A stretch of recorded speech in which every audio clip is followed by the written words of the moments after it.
What's up, everybody? How y'all? All right, well, hang on. I think we clicked the same one, Steve. There you go. Well, guys, Steve's camera angle's a little different. We've got him on two different cameras tonight. He is. You can't be messing with that now. There you go. What? Go ahead. Just go ahead. Just go ahead. He's over here messing with the numbers on the retirement side. Well, hey, we all know what it is. So you trying to get the most you can with those three numbers?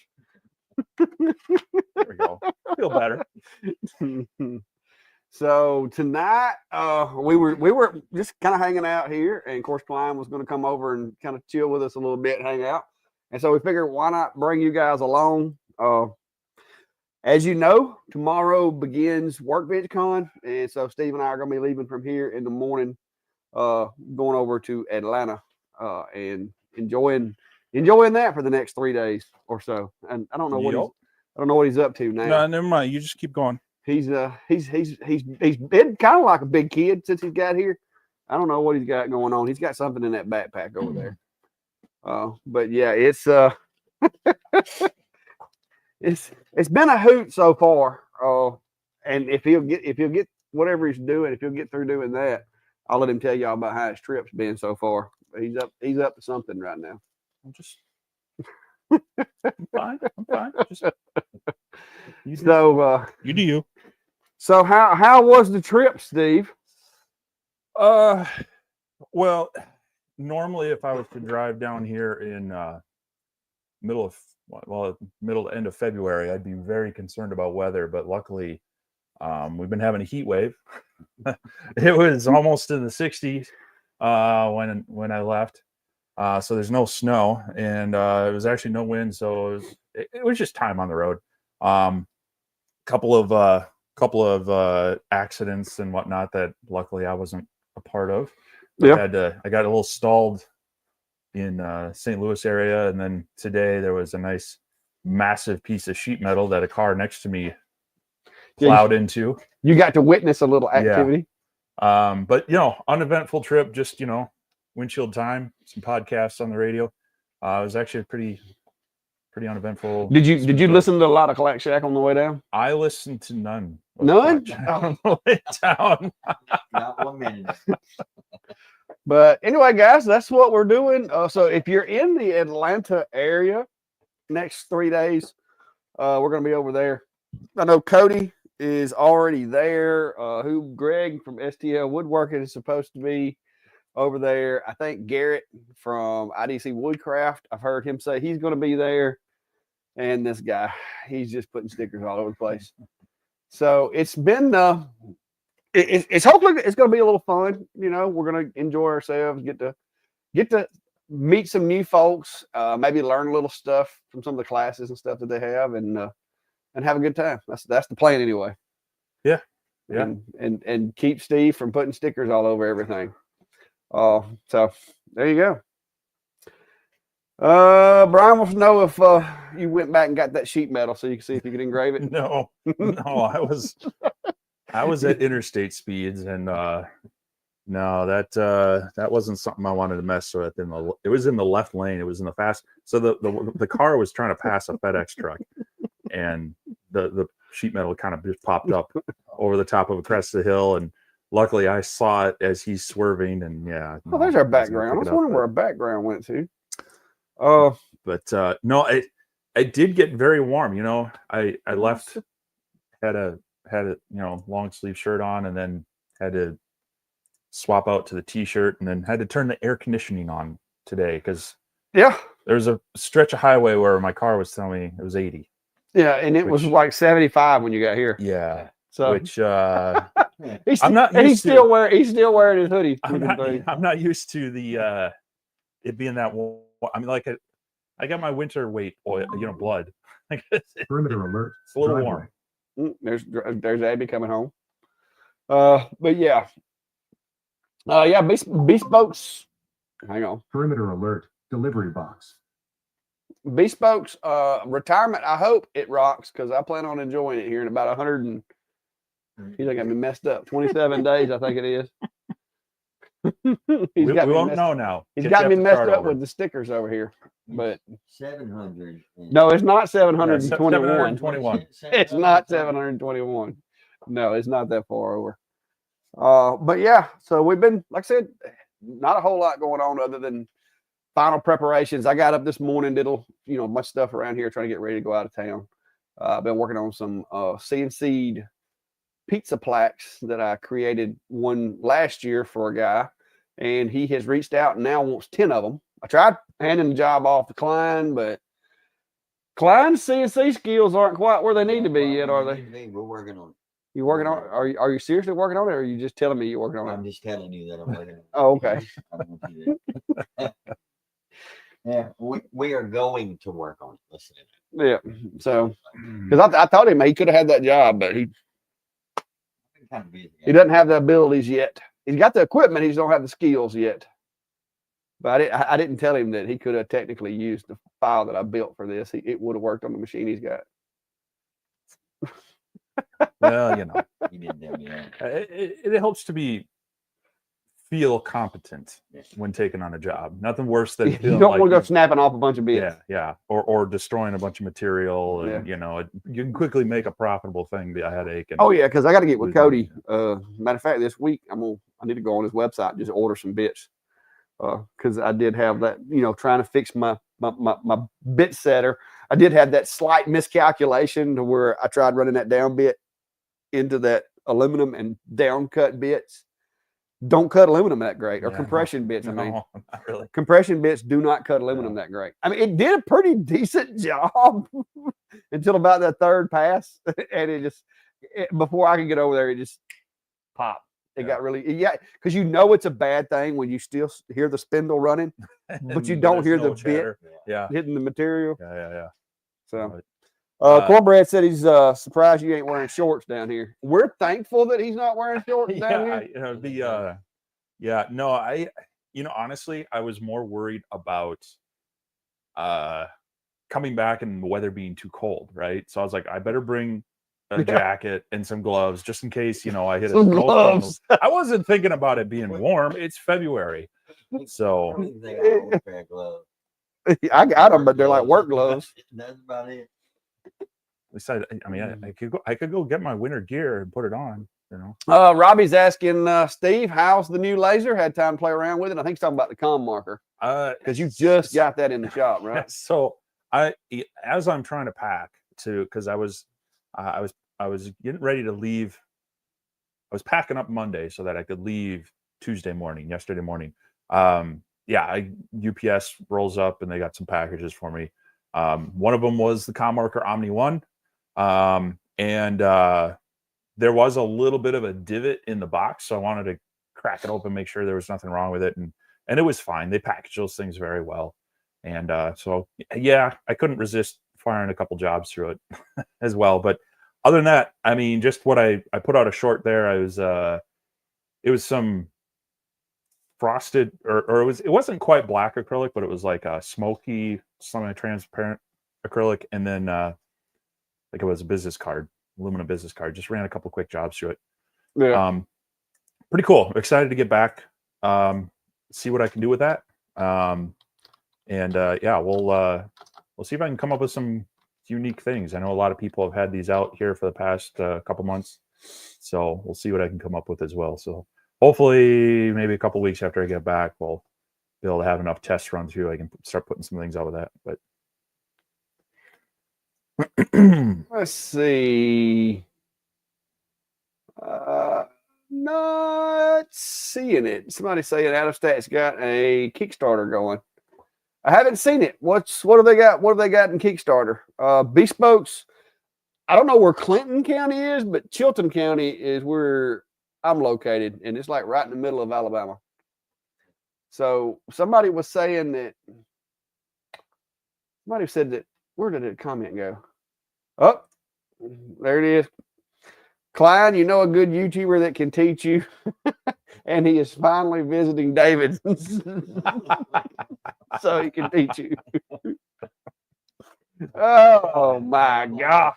Well, I have committed and promised to get some more CNC content out there, and I do want it to be some kind of entry level primers that would help people, you know, both with the I'll be using the Genmitsu 4040 as well as the Onefinity to kind of show some different things with it. So, would you tell everybody what you thought about my biggest CNC that you've seen ever?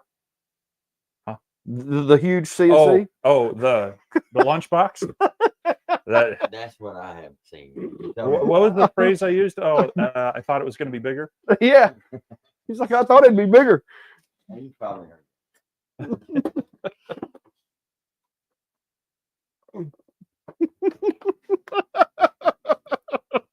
Yeah, it's In the world, This is a CNC, man.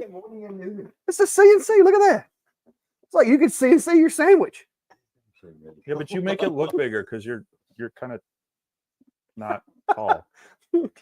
But yeah, I actually got another one coming That's really cool. because this is the prototype that I've had, and they said that they asked me if I would rather have the consumer version to do my video on, and of course I told them yes, absolutely, because you know I don't want to mislead nobody by telling them what what my machine does, and then the consumer one not do it. So I've got another one coming that should be here a couple of weeks. What's the largest you can do on it? It's like 7x7. I mean, that's a mean little coaster maker right there. What I think is- you made a lot of coasters, man. Yeah. Yeah. Yeah. So, It's um, trying to see and see capitalizes. yeah, it's a baby It's lower CNC. nose. According to Cornbread, the Kickstarter is an Atom Stack P1, so that's The that kinda P1, yeah, that's that little that cube. lunchbox. Yeah, that cube thing. Yeah. I I haven't gotten that one yet. They did reach out to me a while back and asked me about taking it, but that was the last I heard. I think they're still developing it. Well, I mean, they've announced it. I don't know. Are they doing a in-house Kickstarter or like those pre-sales? They just said that they had it going for Kickstarter, but I didn't see it. Yeah. So I thought I saw something the other day on it because there it is right there. Atom Stack P1. It's like 229. And it Looks like it's built well. it looks doable. I mean, it's going to be a lower powered machine, but I mean, it's showing that it has a 5-watt or a 1-watt IR. So, I mean, you're not going to be doing any heavy lifting with it, but now it does show right there this Core XY. So that's kind of interesting. Yeah, I saw that the other day, which should make it fairly quick. Or to make it quick, as long as the 5-watt can keep up. So, like things like anodized materials and stuff like that, I think is where that's going to come in handy. Now, the cool thing is with the 5-watt, you could do some cool engraving. I don't know that, like I said, it's going to be the machine for everybody, but there will be some people I think that will like it. Mm-hmm. So, and apparently it works with a roller. Got rotary and a chuck tool. Yeah, that might be. You set you up a dedicated tumbler machine, which There you go. it'd only be with a 5-watt. Is it? I say a 5 or 10-watt. It's a 5 says 5-watt 5-watt. diode and now is it either or is it like a combo? Well, they've got it listed P1 dual. Yeah. Also, it says P1 5-watt diode, and it says P1 dual. So I'm guessing they're going to have a 5-watt yeah, plus so a you can choose. 1.2 watt. The same price? What's the price Oh of no, the I'm dual? sure the dual is going to be more. 459. 459 versus 229. So you're paying a fair amount for that. Yeah. 1.2 IR module. But I mean, it's an interesting looking little machine, though. If you want a tumbler machine, I think that'd be perfect. It'd be kind of cool. I mean, the Core XY, I'm interested to see that part of it. That'd be cool. But yeah, I haven't got that one yet. That would be an easy one to store, though. That's one good thing about it. Yeah. Well, I'm curious on that because photos can be deceiving. Well, I'm looking at the size of these steppers as comparison to the machine, and it is also saying up here, where was it at? The work area is, where did it say it? One of these pictures. The machine size is 10.5 by 12 by 7 1/4. So Yeah. The working area is 4.3 by 4.3 Yeah, so inches. it's going to be kind of small. That's coaster sized as far as the work area goes. Yeah, it would be interesting to see. 20-ounce tumbler. Yeah, I mean, if you're only getting, but see, here's the thing though, if the work area is only like 4 inches, that means you're only going to be able to engrave like a 4-inch streak on a tumbler. So That, and it's only 5 watt. yeah, and it's a 5 watt, so you're going to go really slow. Longer. So On a 20 watt, you can run a tumbler 3-4 minutes. the Duke of Tanks won't know if you brought any Packers gear. No. Yeah. Cornbread saying that the diode engraving area is saying 110 by 110, and our engraving is saying Yeah, the 105 by 105. Yeah, the IR working area is just a little bit smaller. So I'm guessing it's because of the placement of the. It must not be combined completely. Looks like they're separate modules, so Oh, is that what it is? so it must be a different size and where that's the emitter actually gets centered. So you probably lose some. CIS guy is saying, I'm looking to buy a machine just to make tumblers with light burn. Do you have any suggestions? And that's going to depend on what size tumblers you're wanting to do. There are a lot of enclosed machines that do a really good job at tumblers, but some of them you have to get kind of creative depending on the size and whether they have a handle and stuff like that. So I got lots of videos on it. I know Steve's got some videos on doing tumblers. Your best bet is to just look at the videos of, like, if you'll just go to my channel or Steve's and type in the word tumbler, there's all kinds of, videos of different machines that we use. If you're wanting something that's enclosed, of course, that's going to, like, as far as enclosed machines, like right now, if I had 100 tumblers to do today, I would use my S1 with the RA2 Pro. But it's because it's a 40 watt machine. It's really fast. And the way that I've got it jigged out using XCS, it is easy to do because you literally change the tumbler out and then double tap the button on the front of it. And I can sit there and just run those tumblers over and over. I like the Atom Stack Rotary. That's what Klein uses. And what's the last job you did? How many tumblers was it? 250. 250? 255. And you did those on the A30, right? The Atom Stack Yes. A30. So, you can do them with the other machines. Atom Stack has the best, in my opinion, the best chuck on the market right now still, as far as the diodes and stuff goes. So if you're gonna get a machine and that's what you want it for, look at Atom Stack with their the older version. They've got a new version of the chuck that I'm not real crazy about, but like the A30s and the A20s, the one that they came with, it's pretty awesome. That's what I've got in here that I use. So, but if you can if you can swing a Thunder or something like that with like a sure enough good rotary, that's great. But you're looking at $6,000, $7,000 machine at that point. That's what my point was going to be. It depends on your volume. If you're going to spin up and do a lot of them, I would definitely go with a CO2 and a quality tumbler rotary. Yeah. Like the Thunder comes with the Rotoboss. Yeah. 2.0 or whatever. The CO2 is just going to be far more consistent, less variation in power and settings from tumbler to tumbler. It's going to be more based on the thickness of the coating than the bit different colors and such. Yeah.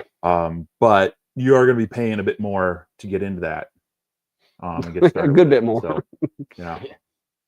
Yeah, I'm wanting to try to get the Omtech set up to do tumblers, but I don't like their rotary, so I've got to get me a better rotary. So I need to look at the Reno 45 because I believe they've got a rotary port on it. I just don't remember what kind of plug. So I got to see if I can use one of my existing ones because I don't remember what they have or if they've released a rotary specific for that. But as far as a budget CO2, that one's got some depth to it built into the case. Yeah. For like $1,500, you get the base laser and then add a rotary to it. 45 watt CO2 is gonna work pretty well for most tumblers. Oh yeah. Ideally, though, I mean, like the Thunderbolt would be nice as well because that's that RF2. It's going to probably be a little bit faster. Yeah. Norbert's asking, are you not on the road? No, he's sitting right there. Yeah. He's on the road, kinda. He's stopped over at the shack tonight, and then we're gonna leave out in the morning and drive on into Atlanta. I only live about 3.5 hours from Atlanta, so we're gonna get up in the morning, go grab us some breakfast, and hit the road, and we should be in Atlanta around lunch tomorrow, I would think. Because we're just gonna kind of take our time and ease over that way. We're not gonna get in a big hurry. Yeah, it was basically the same distance, same time for me to drive here or to Atlanta, and so Oh, it just made it easier to, we figured we could Steven. carpool over and Steven said good performance on that sneeze.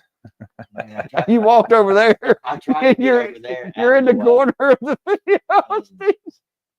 I was trying to look at the light and make it stop. The dust in here gets it. The dust. It's a workshop. I know. If you did some work at your shop, you'd have dust over there too. I don't have any dust. We were actually doing some sanding in here earlier. Yeah. I don't. After I sneezed twice over there, I kind of come back inside. Norbert said, "Is that the Clack Shack Peanut Gallery?" Oop, I just dropped your comment off. That's Which all right. one did you pick? There you But yeah, Charles, I've been following them recently on the they're coming out with a 60-watt diode laser mixed with a 20-watt IR in gantry style, and then also where they are having a conveyor and everything. So looks interesting. I'm kind of curious how they're going to work that module with a 20-watt IR source mixed with that. So interesting stuff. The only thing they've released so far have been like rendering drawings.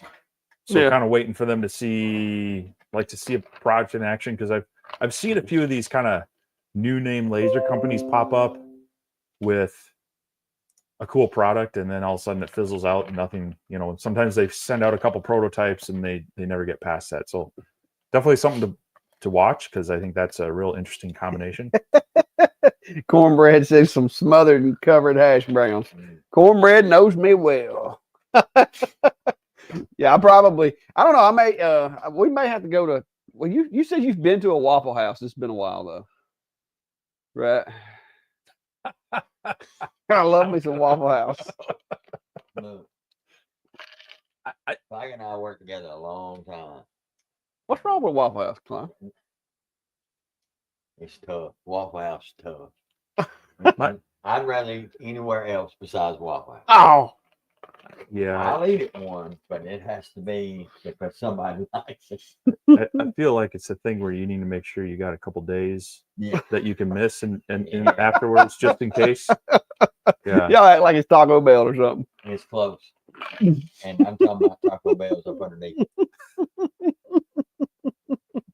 I'm telling you, Waffle House is, that's where you go when there's nothing else. Cornbread said, "Is he even from Alabama?" I think he's originally from California or something. I am Cornbread. from here. He claims he's from here. I am from He's here. been here for a while. His mama lives here, but I ain't too sure he wasn't brought in from somewhere else. I wasn't. I was born and raised here in Alabama. I just don't like Waffle House. Now, I'm only 3/4 redneck. I'm not I full. was gonna say, now you used to eat at Waffle House a lot when we was on night shift because that's all we had. That's because that's all we had. It was either Waffle House or go hungry. Well, and then we got the Arby's, Yeah, we got the Arby's. but that was, I mean, the we was, Whataburger. The Whataburger opened up. yeah, Whataburger. I forgot about that. And we still like. Now Whataburger wasn't much better than the Waffle House. Now them some greasy hamburgers right there, boy. I'll eat Waffle House. It's terrible. Ain't nothing like eating one of them. What they call it? What they call it? A Chop House specials or whatever at 3 a.m. Right. So we'll go in there and sit and eat, and then it never fails. They'll drag some drunk old girl in there and just sit her in that booth. Yeah, Man, it was just Yeah. every night. because you always in there eating like when the drunks come in after the bars close. Because we had to wait until things slowed down. We go eat, So we're at 2 or 3 o'clock in the morning. We sitting in the corner booth at the Waffle House, and these people walking in, and they so drunk they don't see the car in the parking lot. but then they walk over there and they like, and it's like that deer in their headlights look. Like if they walk straight forward and don't look at you, you won't notice they're drunk falling down. I always want to park in the back. Yeah, I'd park. I can. They Yeah. So we'd all park in the back and then get out in there. And then when they went in there, it's like, you sure we don't want to go somewhere Yeah. else? We would.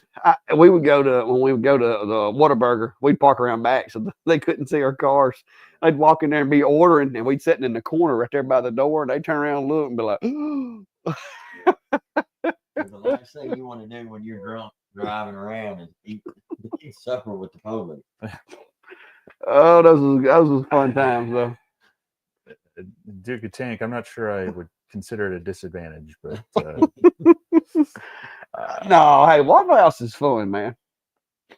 There was some nights where we wouldn't have had nothing to do if we hadn't had a Waffle House. It's fun to walk around Walmart and people watch too, but it doesn't mean I'm gonna Absolutely partake. fun to walk around Walmart. Hey, this was back. We're talking about back before Walmart wasn't 24 hours Right. here. Like nothing else was open. Walmart's Like got the only 24 hours now.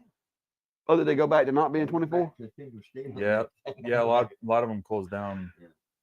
Well, back when we were on the road though, seriously, like you had a few gas stations near the exits Yeah. that were open by the interstate, And that's it. and then you had the Waffle House, and like I said, then we got Whataburger there, like later in our career. and then we got all the, promoted off the road. Yeah, we got the Arby's. We didn't spend a lot of time at Waterford. We spent Yeah. a lot of time at Waffle House though. Yeah, we'd still go by there for like old time sakes every now and then. We get called out on something late at night, and we all be out working, I don't. I'm retired from that. and we'd be like, "Hey, let's go to Waffle House." Now you did it a few times with us before you left. I don't anymore. I eat in the lunchroom of the school. Ooh, And then go home, go to bed. lordy, lordy, lordy. Yeah. Let's see. Sleepy Hollow Woodworks is asking about some 16-inch plywood. I don't know that I've ever used 16-inch. Do you have a good source for 16-inch plywood? Ooh. 16 seems like that'd be like a potato chip waiting to happen. Well, it depends. So there is like aircraft grade 16th inch plywood. But Yeah. it's still like I think it's like 3 layers itself. Wow. So they're thin layers. So it's dense stuff. It's got those glue layers, and you pay for it. Probably 18 by 24. It says 18 by 24 or larger for a layered project. Well, let me see if I can. Let me see if I can find a couple of those. Well, Cornbread, if I can keep my knee in good shape and my back in good shape, I plan on this spring getting myself down there to fish the Coosa just a little bit, maybe even some fishing over at Tallapoosa and all that. My mom's actually got a place over on Lake Martin, so you never know where I'll be once I get retired. In 700 and something days. No, it's not 700 something days. It's 127 days, I think it is. Y'all done messed my sign up. Now I gotta fix it. Well, the Duke of Tank, probably not going to. I'm gonna be honest with you. All the parts, even the companies that say they're made in the United States, a lot of the parts are still coming from other places, whether it be China, Japan, Germany, wherever. They're still. It's maybe it'll change, but I don't see it happening right now. But you never know. I mean, the closest thing to an American-made CNC that I could find, as far as the more popular ones, was the Shapeoko. I mean, both CNC Labs and Onefinity are both Canadian companies. So, I mean, not that they're bad companies, but they're still not. Everybody wants to talk about made in the United States. And the Shapeokos. I mean, all the parts are the same as just like with every other machine. They're coming from the same factories somewhere not here. So you never know. I mean, at best, you can say it was mostly assembled in the United States. And then it was finished being assembled right over there. Me and Klein put it together right there where it's sitting. It ain't moved since. It's heavy. A lot of it's heavy. Yeah, it was heavy. I remember when we picked that gantry up, you was like, wow. Tell you what, and it make you grunt a little bit. Yeah. And then you got to watch them fingers. Steven, I can't do a kayak. I got too many knees, back problems to be doing a kayak. And I like being comfortable. Minnesota custom made. How are you, Barb? Have a good one. North Central Minnesota. That's where Steve just got back from. Well, no, I'm a little more south central Minnesota. So going back to the question on plywood. Plywood, okay. So KJP, the people, I believe those are the people who do the True Flat. KJP, you Yep. said? Out of True Flat? Ontario. Okay. So they have 16? Ottawa, Ontario. They do have larger sheets. They call it ultra thin birch plywood. Again, referred to as aviation or aircraft plywood. Can you drop a link or something? It's not an affiliate link or nothing. So I'll just say that. I'll just warn you though. A 16th inch thick piece, 24 by 48 inches, is $35 a sheet. Woo! So $35 for a 24 by 48. Or 48 by 48 for 66, and then there's going to be shipping on top of that. So Yeah, I'll drop a link for that out there. Yeah. It's one source. There are going to be other sources, but trying to get it in that wider width. So like when they use it in model aviation, generally you're going to get them like 12 inch by 24 or something. So if you need that, what do we say, 24 by 18 or larger? That's the hard size. Yeah, when you get to where you're getting those odd sizes, you just have to buy the bigger sheets and then cut it down. I mean, so, but anyway, but yeah, if you look for aircraft grade plywood, you can get it in those thinner thicknesses. It's just trying to find it in larger sizes is sometimes tricky. Dixie May saying question for 3D release like in wood, is it a fiber or a MOPA?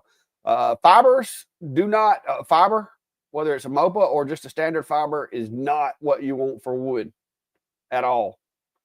If you're going to be doing wood, you're pretty much going to be limited to a CO2 blue laser. You could do some stuff with a UV, but I'm gonna be honest with you, if you're just wanting to do wood, UV is not really the go-to for that, in my opinion. It does it, but 5 watts or 15 watts isn't going to get you very far. The 3D, if you're going to be trying to do anything with any depth in wood, you need to have either a CO2 or a blue diode, in my opinion. Fibers don't do clear, and they don't do organic materials. So, Robbie, I haven't really had a chance to mess with the hat. I've had orders that I've got to get out, and matter of fact, I made 4 of my little pizza designs. Hang on, I'll show it to you. Oh, where's the heat press at? Did you get it in there? No, it's over there. Oh, I see it. Yeah. The big orange hat press over there. You buy it because it was orange. No, I did pick that one because it was orange. I ain't gonna lie. They got me. So this is my little pizza plaque. I actually created this for there's a guy that lives here nearby, and he owns several Pizza Huts. And he reached out to me about a year ago to engrave some stuff, and I did it for him. And then he asked me if I could make a pizza, but make it into a plaque. And so I made a pizza plaque. And the center part right here, you can engrave who it's to and all that good stuff. And I made one for him last year. And then, so this year I'm having to make 10. So I've cut 4 out today on the CNC.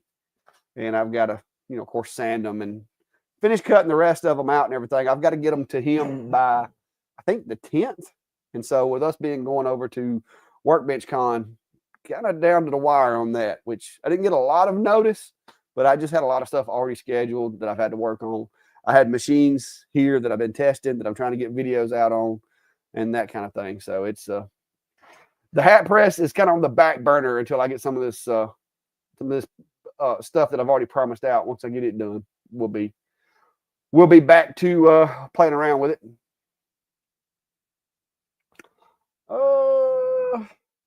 Jeffrey's got a question. It says, any better rotary devices for OhmTech 60 watt that are better than OhmTech version and won't cost me a kidney on the black market?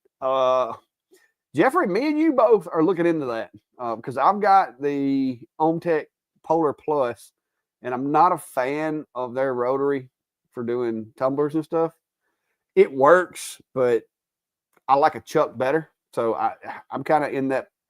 Me and Steve actually have been talking about possibly making adapters and retrofitting like the atom stacks and some of the other chucks and stuff like that. Maybe being able to use them with them.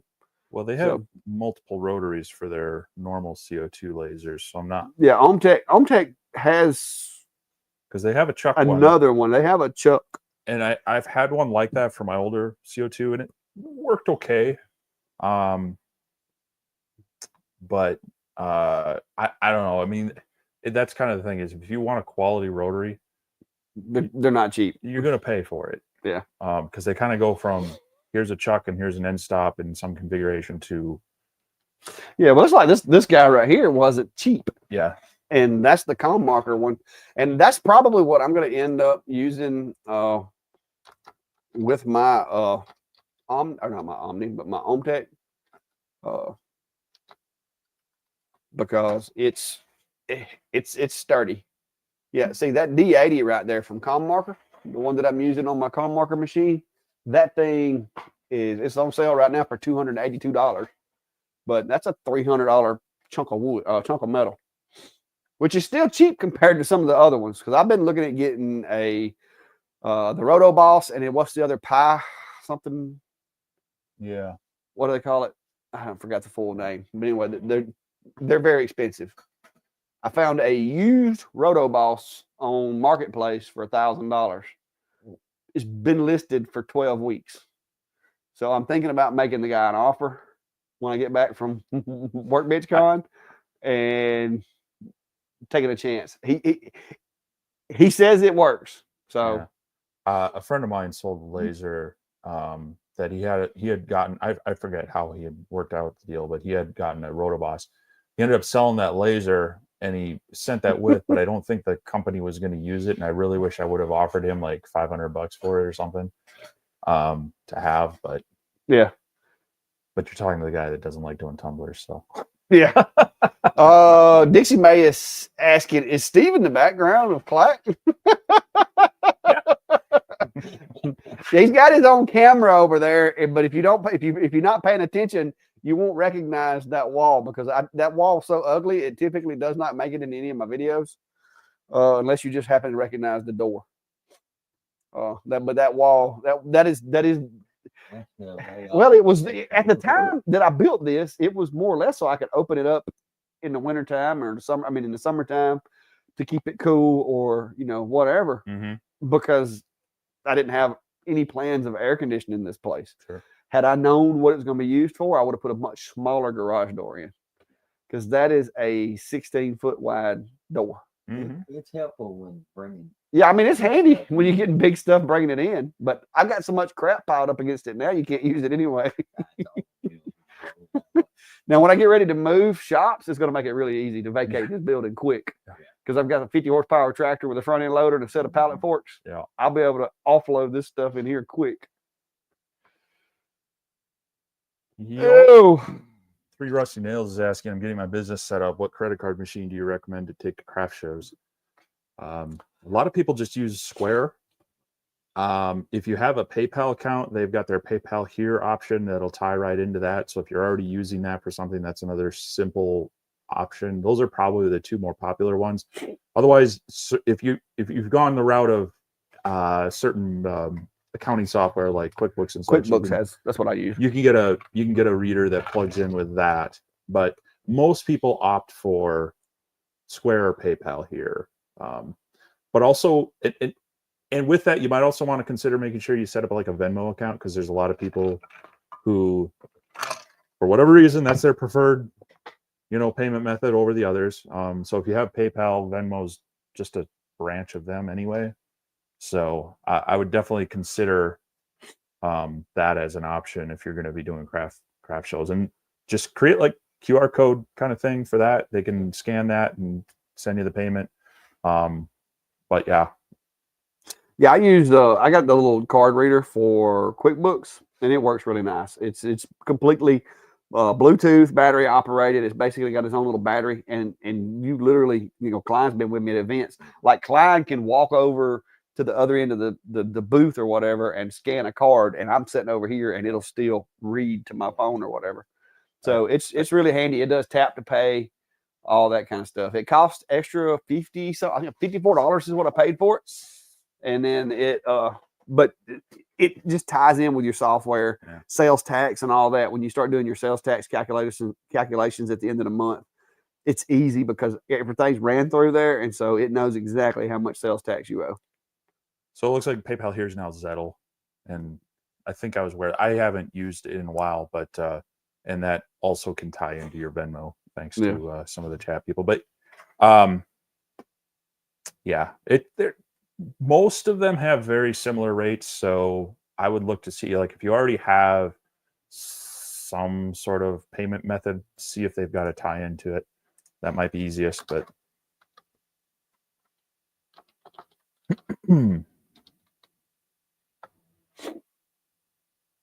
anyway, yeah, it looks like Cornbread uses Square as well, so it's a number of things out there. Yeah, Klein uses Square. Because yeah.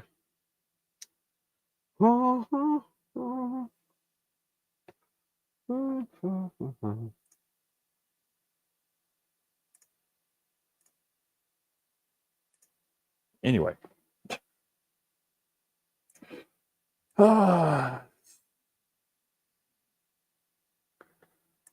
The automation video you put out gave me some ideas for when I build my shed. Yeah. Put out an automation video? Oh yeah, I did a little short.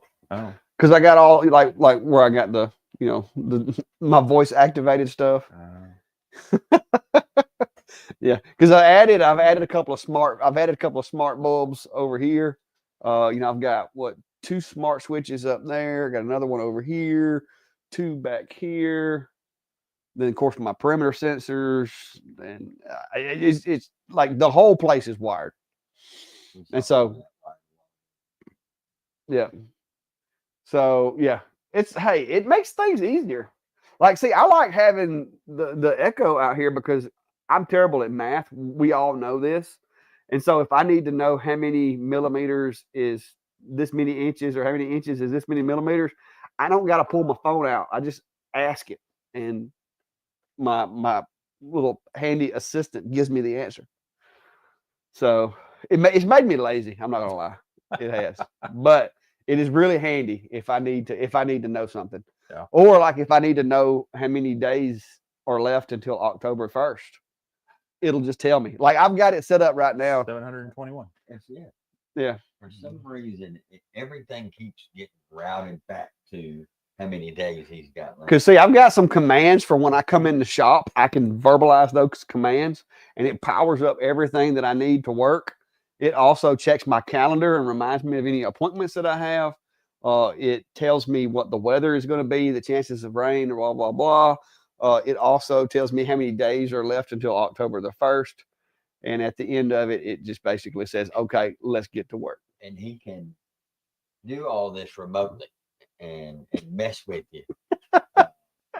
I had to come over here for something. He had some packages come in. They were out of town, so I brought those over, and then I had to use them. I don't remember what I had to do. I had to do something. I don't remember. You was in here putting stuff in the boxes or something.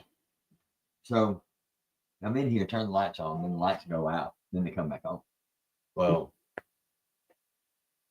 I don't do the whole ghost hunting thing. Like that's something weird happens, I'm gone. See you. So I'm in here, everything shuts off, then it comes back on. Well, I call him. Hey, dude, what are you doing? Oh, it ain't me. I didn't do nothing. He's messing with me. Yeah. Like we worked together long enough. He knows me by now. I'll get on out of there if something weird happens. Yeah, it's fun. Like I said, I get a little lazy, but I love my stuff.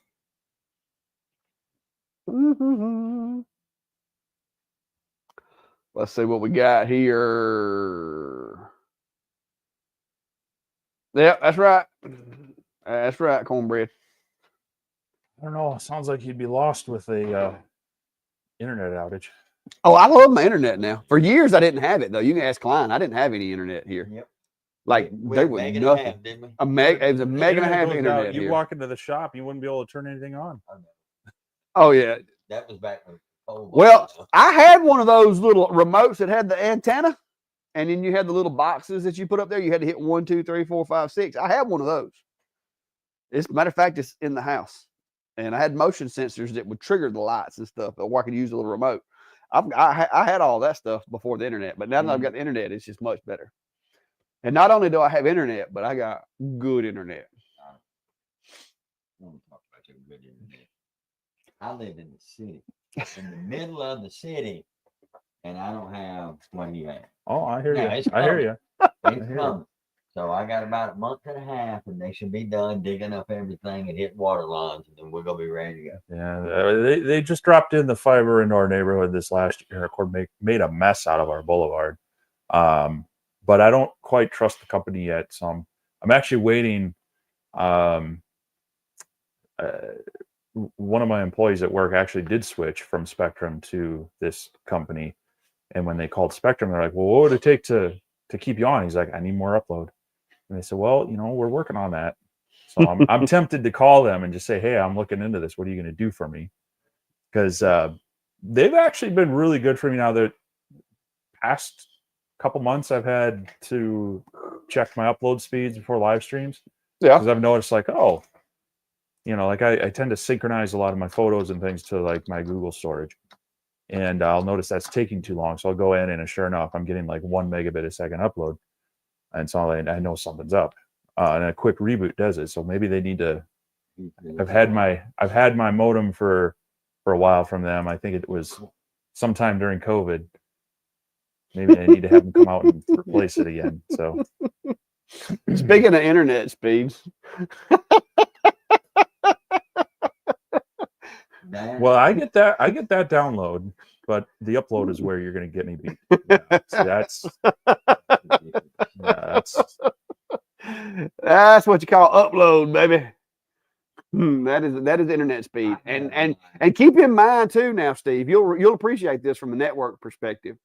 We're about 100 yards from my gateway, where the fiber actually enters the house. Yeah, I've got 2 strands of buried Cat 6 that comes into that switch right there, and that is a gigabit switch, and then that gigabit switch feeds this computer off a hard line, but I've also got Wi-Fi in it. Plus, I've got a wireless access point right there, and then you're on Wi-Fi where you're at. Yeah. So as long as if you're on 5 gigahertz Wi-Fi here, it's fast. So I mean, the truth of it is, I could actually switch to this fiber company, pay a little bit less than I'm paying now, and have supposedly 2 gig up and down. But again, I haven't pulled the trigger on that yet. I don't know. Yeah, but that's why I tell people all the time. When they're like, "Oh, how did you start your YouTube channel?" I never dreamed I'd ever have a freaking YouTube channel. You can't have a YouTube channel on a meg and a half. You barely could watch YouTube on a meg and a half. Like, it would have took me, because I used to upload videos when we played video games back in the day. I would like do a screen capture and try to upload it to YouTube, and like you would go to work. And when you got back that afternoon, it would still be uploading. We would bring your machine to work with us and find like a free hotspot somewhere. To download an update. I mean, I know. I started uploading to YouTube with my RC stuff 17 years ago. Speeds were, I mean, it's funny because all those are in like the standard def 4x3. Yeah, the old 720 or 4. Was it 420 or 480? Well, that was back when I had, I think there were mini DV tapes, and then I had to like pump that into the computer via capture card. Yeah. Those are fun days. Back to what we're normally doing here.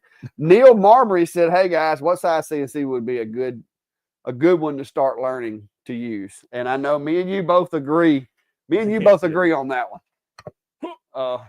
Hey, I'll let you grab that. That's actually not an easy one to grab. I'll grab the little client said, "I'm gonna go help." No. Has he got it? That'd be more than what. Set it down. This right here. Yeah. Yeah, where should I'll just hold it and model it. No, this is a Genmitsu 4040 Pro. I got the overhead camera if we can clear some space. Here, let me more. Yeah. But Hang as on, far guys. as We're gonna clear some space out. We're reformatting some stuff here. as far as a beginner CNC that you're not going to immediately outgrow, this is a pretty good option. Now, Clack's got it set up with the rotary. Yeah, I got the rotary on it right now. There we go. But We can even switch. We can even switch the camera feed over to the overhead. Give me just a second, and I'll do that. the nice thing about this is that if you're familiar and used to, like, if you're coming from a Okay, dialed we're good. laser, you get that switch there. Hang on. Oh, you're breaking stuff. Now you just turned me off. The nice thing about this is it's going to be roughly the same working size as your typical dialed laser. So it's a 4040 Pro, which is 400 millimeters by 400 millimeters, or roughly 15 3/4 inches square. This one is expandable in the length, but it's going to function about the same and as you know, your larger ones. So you're going to kind of There you learn go. Got how your it goes. camera up now. Oh, there we go. You're going to kind of learn how it functions. You're going to learn a bit about the different bits. This one, especially the Pro model that comes with this spindle, which is a lot like a trim router, that will take larger bits. It seems like it's frozen on my end. Okay. So you're not limited. It's a smaller one, as you can see. I did lift it up and bring it over here, so you can still use it and kind of get it out of the way, rather than, you know, some of the larger ones like the Shapeoko or my Onefinity. You're going to commit a fairly large space to that, but overall, this one is going to teach you all the kind of fundamentals, and we'll be able to do some real projects on it without having it take hours for every single thing. Yeah, that one. I mean, it's not going to be as fast as like a Onefinity or a Shapeoko or anything like that, but it's pretty quick. For some reason I can't get that other camera to go. But I like that. Uh-oh. That was just my side was frozen over here. That was just me Oh. rejoining. But I like the little Genmitsu. I don't know why it's not letting me change that other camera back. Let me get this. Where's the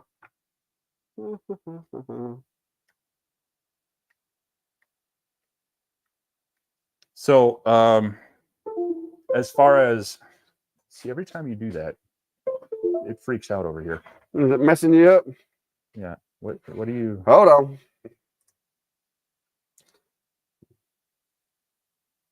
Uh-oh. Yeah. What are you doing? Is it froze on my end or? I think you've kind of frozen the stream. All right, I think I got it back. I got it back on this end. I don't know. It's not liking that other camera. You and your camera stuff. Yeah, it's not liking that other camera for some reason. So, well, let's not worry about it, because they don't really need. They can send them the link to look at it. So anyway, now that way we can get Clack to stop pressing buttons. So yeah, I would, if you're looking at this series, they have three. They have the original 4040, they have the Reno, and then they have the Pro, which strongly recommend you look at the Pro. It's about 850-ish, give or take. Yeah, but it comes with a much more rigid Z-axis. It comes with the trim router already, and these are things you would probably end up upgrading from the other one. You don't necessarily need the rotary right away or at all. That's kind of a specialty novelty. You have a specific use for it. But outside of that, you want to look at, they sell a dust boot for it. It's okay. I had to do a little 3D printing to get things to fit to it. The one Clack's got on here, I think, is, you said, the Shapeoko. Yeah, that's the stock one for Shapeoko. It The just clamps sweepy, they call it onto the sweepy version too. Yeah. So dust collection is really the accessories you want to look at for this, because you will definitely want dust collection over any other accessory right away. So getting a good dust boot that's going to hook up at least into like a shop vac, or like a shop vac with a cyclone, would be ideal. From there, I would just start using it to see any kind of accessories you might need. The control software for this is free.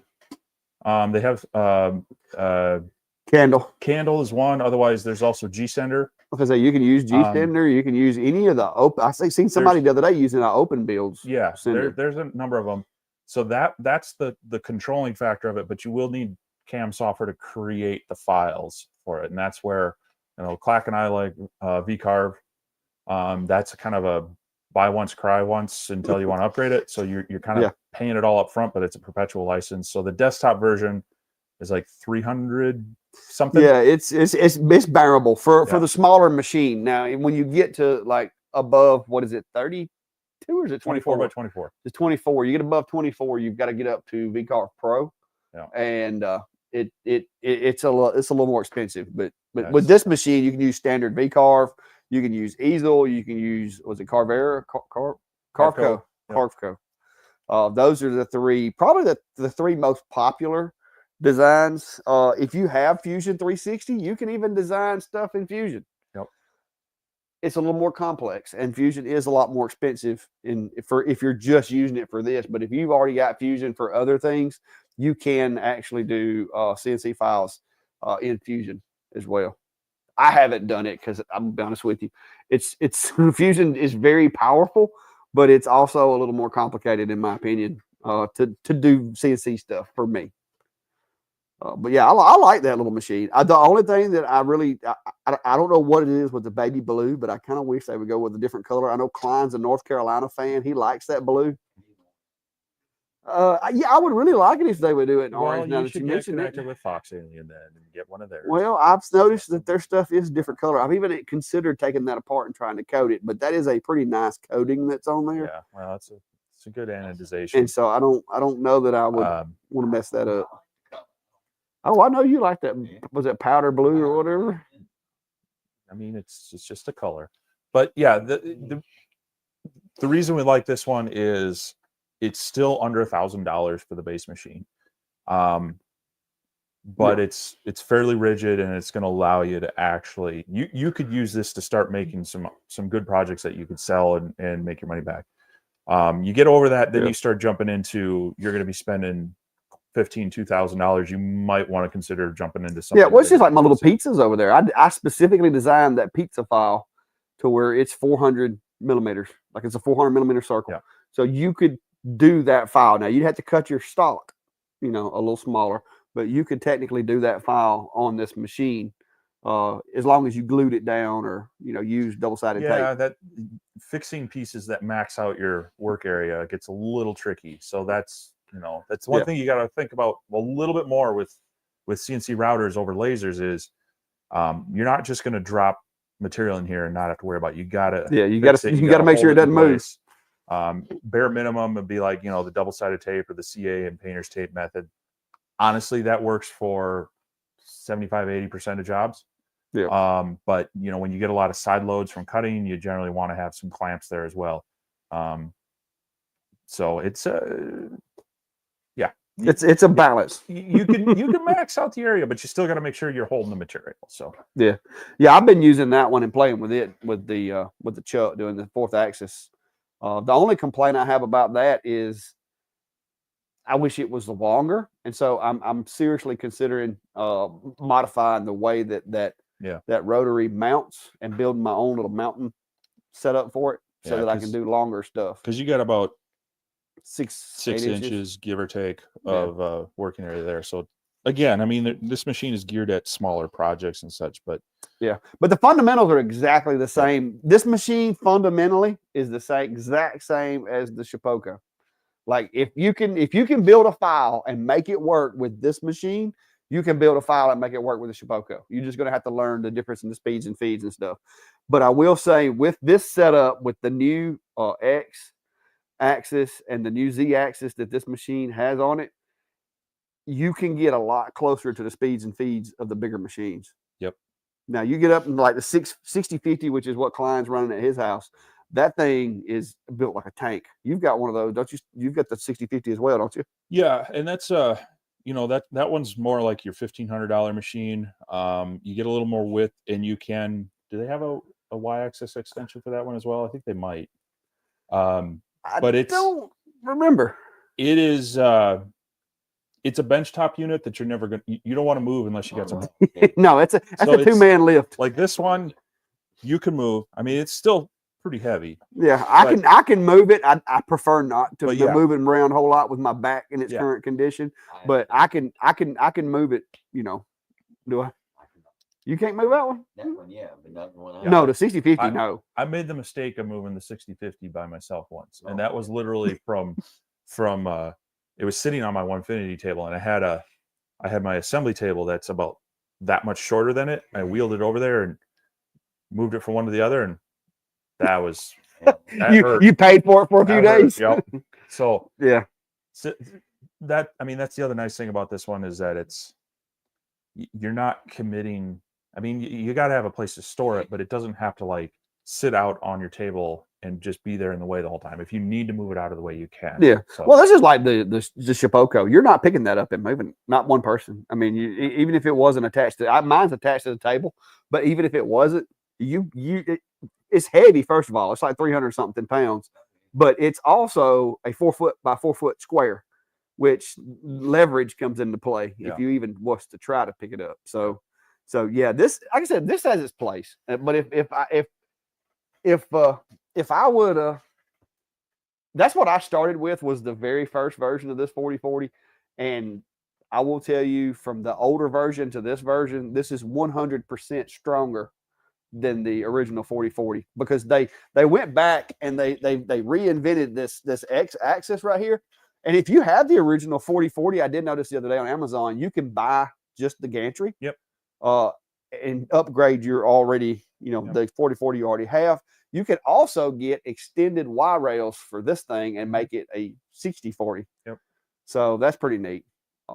But yeah, that's a good, in my opinion, a good beginner CNC if you're just wanting to make some stuff and you're not in a big rush. Like I said, you're not going to get Onefinity speeds. You're not going to get CNC Labs feeds. You're not going to get it's not that fast, but it's faster. It's a than your- real CNC though. Yeah, I mean, it's It's faster than those kind of cheap. it's not like the Cubico over there where it's 4 hours to make a bowl.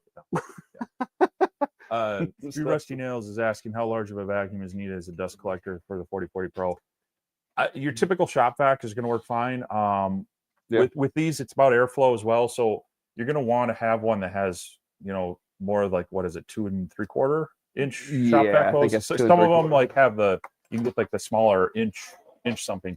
You would want the larger. That's like 2.5. 2.5. Okay. So your typical shop vac will work. I would definitely look at the Cyclone dust collectors that you can get from Oneida or Harbor Freight or the dust or what are they? Well, you can get Home those little, Depot has what is one it, as well. the dust deputy things that goes on top of a 5-gallon bucket. Yeah, that's what I'm and talking hook it to about. a shop Those vac. little cyclones that just goes in between them, and that makes it. What that does is it keeps your shop vac from getting plugged up. Yeah, and it keeps that airflow moving. So, if you already have a shop vac, that'll work fine. Oh, I've got it over there. The Win, I use that Win chip extractor, and I think you've got one at your house, don't you? So yeah, the Win, it's really cheap and it's not quiet, but it's affordable. I'm using the Shopsmith on mine now, and it's not cheap by no means, but that thing is quiet and it does a really good job. So the CNC is way louder than my dust collection. So if it's a more permanent structure, just build a 3-sided box with some insulation and put the back open end towards the wall, and it'll help muffle that. Yeah. Just keep the 5-gallon pail off to the side. That's what I did with my unit that I had. I mean, I run that thing 8 hours a day, cutting out airplane stands. And I just had the Cyclone off to the side, but I had actually 2 shop vacs running. One was working for the vacuum table. The other one was running for the dust collection, and the actual shop vac units, they were a couple of fine dust collectors. They were back in kind of a cubby so that they were baffled a little bit to help keep the noise down. But yeah, that's the downfall of running those. That is a whiny thing, and plus those things when they're running like that, they generate heat too. They generate heat. I mean, so in like the winter, it was great in my shop. I'd see the temperature start going up in the shop just from running that. Yeah. In the summer, not so fun. Yeah, and in the process of generating that heat, they also burn a significant amount of electricity too. So it's not quite like a laser. When you start running, you know, two shot vacs and a CNC, you're going to burn a little bit more electricity. I mean, it's still not like drying your clothes, but it's more significant than a laser behind them. So yeah. Because I do know, like I said, it will keep it warm in here. Even my little shopsmith over there, it generates, you know, the fan in it. Any kind of fan is going to generate heat because of just the nature of it. But it will, like you said, it'll keep it warm in here. It also keeps the air circulated because you've got it pulling air in over here and discharging it over there, so it's constantly pumping it through. But yeah, dust collection is a must. Like I said, even if it is nothing but a shop vac and some type of cyclone, I would strongly recommend you do it. So. But yeah, that's a good one to start with, in my opinion. Like I said, you're not going to be cranking out like hundreds of items a day with it. That's not what it's made for. But it's a good, fun machine to learn on and make some really cool stuff. Up to, I mean, if you were doing like bottle openers, you could probably. Yeah, if you were doing like small projects, yeah, you crank out a bunch of them. But like my little pizzas over there, you could run competitive times because I'm being conservative anyway, because, you know, I see these guys running, they pushing bits, you know, half inch depth of cut, and they're doing like 150 inches per minute or whatever. And that's cool. But when you start sanding those things and finishing those things, you quickly learn that faster is not always better, because yeah, you may finish the carve an hour earlier, but now you got 2 hours worth of cleanup and sanding, and you know, occasionally you'll have a piece of wood just break out because you're pushing the bit so hard. I mean, so there's a balance between fast and too fast. And I've learned that it's better to go too slow as long as your speeds and feeds aren't slow to where you're like scorching the wood. It's better to go too slow than it is to go too fast, because the end project will turn out much better if you go slower speeds and feeds than if you try to push it too hard, because you're either going to wind up breaking the material, not the CNC, but you'll end up breaking the material, or, you know, causing a lot of chip out, and then you got to sit around and fix it. You getting the link? Yeah, I'll drop that out there. Yeah, Neil, we'll drop one down there. There it goes. What's up, David Allen? That's that guy with a really good name. How are you, sir? But yeah, like I said, the standard 4040 is not a terrible machine, but what you're going to run into, and matter of fact, let me see if I can show you.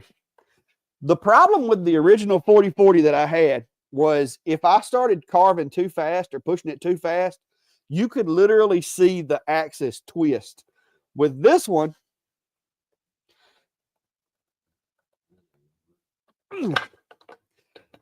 breaking stuff. I'm trying not to stab myself with that bit. I forgot I got a 30-degree bit in there. With this one, I'm going to pull back on that about as hard as I can there. And you'll notice this is not moving. I mean, I could. It's not going to move. So that's the difference. With the other one, I had a DeWalt router on it. I could literally take and do this, and you could see the router do that. This one's a lot more solid. Where this one, the old one just had the 2 bars. They've added this big chunk of aluminum back here in the back, and it's so much stronger than the one that I used to have. I wish I had it in the shop where I could show you, but my buddy's got that one. You had it at your house for a little while. It's over at Eric's now. But I wish I had the offline controller off of it because he's not using it right now. But yeah, this is like I said, it's got screws. It doesn't have belts.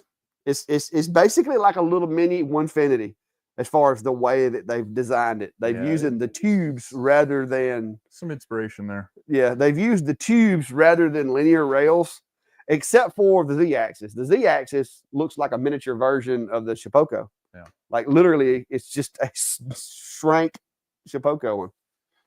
Now, for control, you do have to have this hooked up via USB to a computer unless you get their offline wireless controller. No, you can run it with offline. Or you can get that. They do have an optional offline controller. I'm not a fan of theirs. It's a little moving in around's a little Yeah. tricky. The one I'm tempted to do, Nemo Labs has a nice offline controller, supposed to Yeah. be compatible with all GRBL CNCs. It's $150, but I'm tempted because that's got a really nice touchscreen interface. Looks like you can do some override stuff on there. I'm really tempted to pick one up and run it with this, but I want to do some more videos with this one stock before I jump to that, just to kind of give people a little more content to look at as far as, you know, if they're getting started with one of these things. So, but yeah, just keep in mind that in the stock setup, you do have to have it hooked up to a computer to operate it, you know, with that software. David Allison, it looks like you're sitting at the kids' table. Yeah, well, That's my sanding assembly table. It's not meant to be really tall. It's pretty handy when you're gluing stuff together or sanding or staining or I mean, whatever. in fairness, most everything you have in your shop is not meant for tall. Oh my gosh. Come over here all the time. Yeah, I feel like- everything's like low, like it's meant for Yeah. short people to work on. I'm not short. I'm not short. Okay. I'm not short. Refreshing to come in today and not be tall from here. Brandy said the shack has a crowd tonight. I thought I heard the alerts earlier. I missed Klein coming in. See, she's got the alerts in the house too. In under the radar. Well, the biscuit sometimes will trigger false alerts sometimes. But we've got the echoes in the house too, and so when somebody comes up, of course, it announces it all over, like in the shop, up there, on my phone, like everywhere. You don't want to compound up here with that. Hey, I'm gonna I don't want to be snuck up on now. You can't be getting snuck up on. just need to have like a little robot up here to mess with them. That's just wrong. That is wrong. Brandy said you're the shortest one in the shop. You I are the mean, shortest you one in are. the shop. That's crazy. That's crazy. Rick, they picking on me. They picking on me in here. Take the picture of him in the middle. They picking on me in here. Yeah, we could recreate that. They calling photo. me short. Just We- just we- because. We could recreate that photo from CES. That photo from CES. Remember the one Which Yeah. one you talking about? with the hobbits? I still haven't shown that picture because I'm afraid that guy'd get mad. Oh my goodness. Oh, I did show it to you, but I didn't make it public. Exactly what you're talking about. I didn't make it public. But he said he did see it. Yeah. Because he looked at it and was like, huh? Oh. Vertically challenged. No, Rick, I'm not vertically challenged. I'm actually 6'1". These two guys are just like, well, this one right here, first of all, is skinny. All right. He's always been skinny. Hey. Yeah, Hey, wait a minute. And he got weak knees. Oh, you know what? If I had more time, I would. And he don't know. He don't know how to get out of a door when somebody's running. No, that's what the case. But anyway, and Steve's like part Sasquatch, so short and beefy. I mean, I'm a little on the chunkier side of what I used short to and be. beefy. No, they calling me short. Y'all got them Oh, calling okay. me names over I here. thought you said. I mean, Steve's a I'm a Sasquatch, little short and beefy. chunkier than I used to be, but I mean, I'm only like 230 right now, and this is like the heaviest I've been in a long time. But it's because I hurt my knee and I haven't been able to get out and do the stuff I was doing. Is that kilograms or stones or? Oh no, that's pounds. 230. Which now I've weighed about 225 to 230 my entire life. Troll days, he wasn't as big as he is now. No, I mean, I say that this part wasn't as big. It's just easing into retirement. But I mean, He's coming in like a bowling ball. but I mean, you know, I still got these guns over here. Oh, here we go. I mean, We'd always wear the extra medium shirts. The uniform shirt would be busting in the back. hey, y'all wait till I get this beef back straightened out. I'm gonna get back swole. I'm gonna get my swole on. Mm-hmm. Drop about 20 pounds off his gut, so I ain't got this gut going on no more. That's my thinking anyway. My hopes. Oh, Steve's freaking out because he ain't got bugs up there where he lives. We He ain't got not bugs this right time of now. year. I have to scrape ice off my windshield, not bug guts. He's in here a while ago and there was a bug come flying by and he's like, what? There'll Oh, be some big enough down here to coach y'all. cornbread said it's all them chicken livers. Ugh. Mm-mm. Mm-mm. No, it's the fact that I was like milling lumber and milling wood. I've always, the thing too is, guys, y'all got to remember, up until Max got sick or got hurt and until Max got to where he didn't want to run, we were running dog tracks. Like I was, running 2 miles through the woods. And, this one right here give me a lot of crap, but he ain't gonna sit here and tell you he can outrun me through the woods. Because running, no, you can't. You ain't ever outran me through no woods. I don't You'd know. be like, I'm gonna I sit think- over here I on the think right perimeter. now, he Yeah. probably I could. always Now say he square. can, yeah. My Yeah. knee and back, I Yeah. ain't running. Well, the reason I have a problem with my back is because we were actually on a dog track and I tripped and fell across a log, and there started my problems. I can't prove that's when it started, but it was shortly after that I had to have surgery. Wasn't because you slipped on a boat, right? No, that was the knee. That was the knee. But anyway, I tell you what, with all But- that training. Bear Creek Swamp in Montgomery, I didn't run through it, but I've waded it back when I used to run chainsaw all the time. Bear Creek Swamp, if you just want to talk about it, runs across across 231 and 331 in Montgomery. He got a little creative with our training. That's where that back and the knees went. Yeah. I mean, I've always done the hardcore stuff, but I'm slowing down now. Slowing down. But anyway, so don't you wish you'd go on a work bench with us? I do, but I got. I try to get him to go. Well, we're right in the middle of track season, so I'm the head track coach, so I can't really just. I was gonna say, I know you ain't running. You ain't running no track. Huh? Sis, I know you ain't running no track. I'm almost 50 years old. I'm not running much of nothing. The best part about being coach is you That's just why tell you them what to do. tell You them, know, "Hey, run over there." Hmm. team So, captains are for the lead by example. The coach just tells people what to do. there you Yeah. go. Yeah, but yeah. So that's what we're doing in the morning. If y'all missed that, Steve's down for WorkBenchCon, which starts in the morning. Well, I guess Starts in the technically afternoon, it starts late in the afternoon. Yeah. Well, what time is the actual opening of I it? think registration starts like at 3, Yeah. maybe, and then they like have some things starting around 5-ish. So So we plan on being in Atlanta around lunch tomorrow, if all goes well and we don't get hung up nowhere. So we're gonna get up in the morning and head that way, and just easy as we go. I still got to pack and stuff, so it's not gonna be really early. Because I could be packing tonight, but I'm not. I'm out here messing around.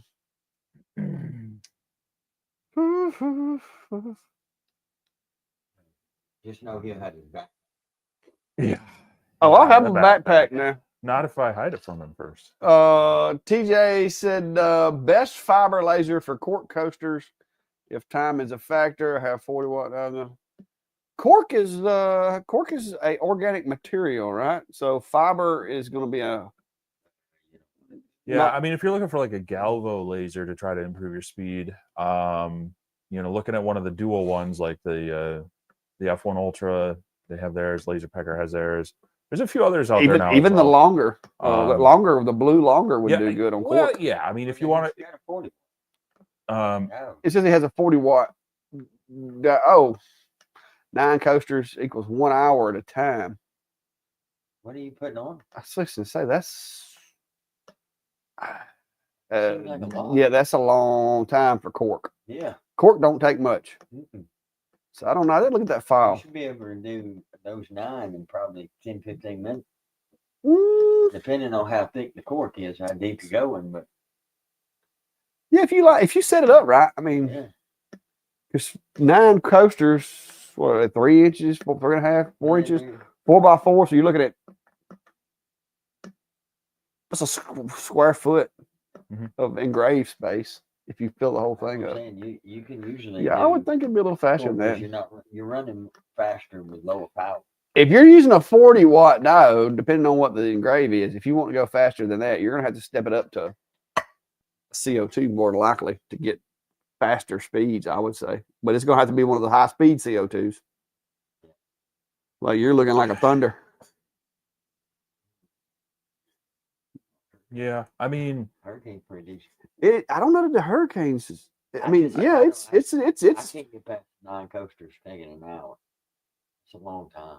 It is. I had to see the engrave, how complex it is, and the LPI. Because on cork, I wouldn't run a very high LPI because you're not going to get your bang for your buck on LPI with cork's not going to be that You're great. gonna burn through it and warp it up, Yeah, cork doesn't take much. almost catching on fire. I'd have to see the engrave. Like I said, if you've got a 40-watt diode, you should be able on cork to run like 350 millimeters a second, which is smoking Yeah.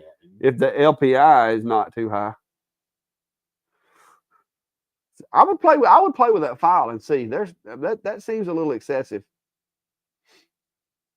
He said 8,000 millimeters per minute, 20% power. Oh, well, there's the thing. 20% power. Yeah, you got 80%. You're leaving 80% of your power on the table. So before I upgraded my machine, I'd figure out how to get that power up to as high as you can get it and max out that machine's travel speed. I'm not going to say you can on cork. I'm not going to say you can run 100% power because at some point, depending on what machine it is, you're going to max out at. See, what's 8,000? Let me do math here. 133. That's 133 millimeters a second. Yep. Oh yeah, that's way too slow. Most every machine, I mean, 500 millimeters a second on most diodes these days will run 500, 400 at least. Yeah, but it also depends on if you're doing one at a time in a grid or if you're doing them all, because you're not necessarily going to. You can crank the speed up, but it's not necessarily between the acceleration and deceleration in this. Yeah, I was thinking if you're doing 9 of them, you're doing 3 rows of 3. Yeah. You got so out that way you're doing 3 rows of 3. That way you're not having acceleration and deceleration. You're actually accelerating, doing 3, and then deceleration. That would, because you're going to have to leave some room for over travel. Because if not, you're not going to be able to run the faster speeds. Yeah. So this is doing 3 by 3. Workspace wise, I mean, you can probably get more than that. Yeah, but I wouldn't go. If you go too wide, if you get near the edges of any of these diode machines, you're over travel. You lose over travel, and you can't your speed. You have to decrease your speed because you're like with the OhmTech. The OhmTech will tell you, look, you can't run this speed because you don't have enough room to over travel it. Because you have to have that. It's just like the interstate. You have to have acceleration lane and deceleration.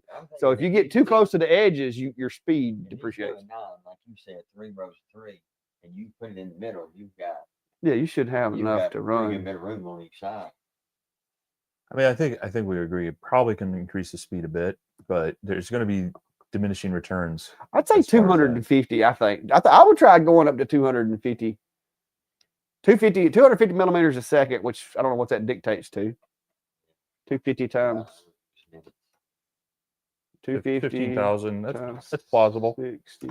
Yeah, 15,000. I would say say bump it up to 15,000 and then play with the power until you get the look that you want. Because cork, you can go really fast on cork. If you go too slow on cork, in my opinion, it burns too deep and makes it brittle. It'll start cracking and breaking. So it burns it up. Yeah, so I've got. Well, I said I got some. I may not have any over here now. But yeah, I mean, no. If it were me with machines I have available, I'd probably be running on the F1 Ultra. Set up a the cork, a coaster jig. Yeah, they're not going to take too long. Yeah, the cork on the F1 Ultra with a jig, like spit them out. Yeah. The Galvos do really good on cork. Is that the one we did the guitar on? The guitar. Remember the guitar, brother? Yeah. Yeah. I brought a guitar. Yeah, I heard about it. I told him about it. and we sat there and argued about what kind of material. He's like, no, I think it's wood. And I'm like, I don't know about that. He kept saying, it looks like wood. It's wood on the inside, but it's just something you don't feel like. And I told him, I said, I'm gonna let you hit the button. It's your project. You hit the button. We hit that button, and it was plastic. Now we were able to fix it, but it was a learning experience. Yeah. I got a little sick to my stomach there for a second. Yeah. But TJ, just throw it out there. I would not, when you say best fiber, if you're going to do cork, do not get a fiber for cork. You're going to want to you can get a Galvo, which is what I think you're talking about, but you don't want to get a 1064 nanometers for cork because you're going to have very mixed results, if any result at all on cork. Mhm. Now, if you get the laser pecker, the F1 Ultra, the longer nano, even what was that other one? The Commarker Q1. That was an overpriced machine. I'm sorry. I like Commarker. You remember that blue one that I had? It was a Galvo blue light Galvo. Scarborough's got it. Oh, okay. Yeah. Yeah, it was the blue Commarker B4 basically is what it looked like. It was blue. It was like a royal blue too. So I mean, it was more Duke color. Now it does a good job. It does a good job, but it's a 10-watt blue diode Galvo. And the price was It was on up there. Yeah. Yeah. It was like $2,000. I was like, whoa. Matter of fact, it's not even on Commarker's website anymore. I think I got one of the demo units, and they just were like, okay, this ain't gonna sell. Yeah. Well, it was bad. I mean, you could have Googled 10 or 15 diode lasers that bigger factories for half a month. Oh, you got the longer B1 40-watt? Oh no, you can crank that on up. Yeah, because I got the 40-watt hanging over there. The longer can handle it. You're not gonna hurt anything. Just a little tip to you, TJ, with these machines, most of them that I've dealt with in the shop, if anything, the controller settings from the factory are very conservative.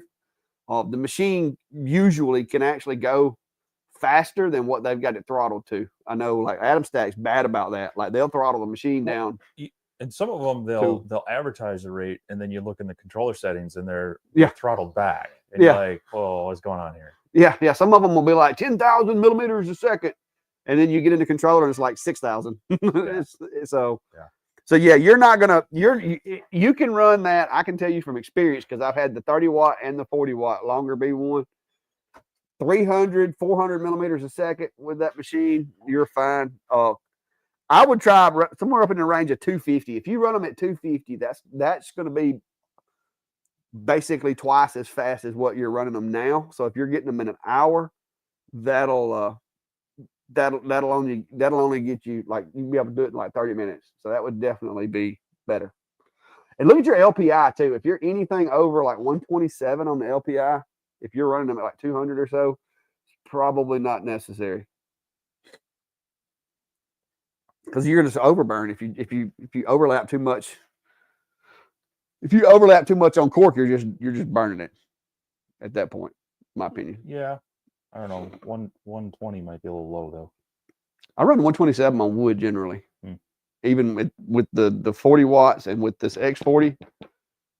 With my X40, I run 127 on the LPI on wood because unless I'm trying to go for like a deep burn, like if I'm trying to go for like almost like a 3D effect, then I'll run the LPI up. But typically on wood, I don't go above like 127. What you run your LPI on wood? Same. Same? Around 127.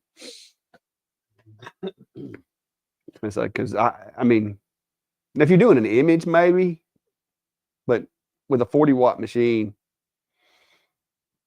I just don't. It's a good excuse to run a material test with the LPI on. Oh yeah, I definitely would. Because then definitely would. Anytime he said he's running 250 LPI on cork.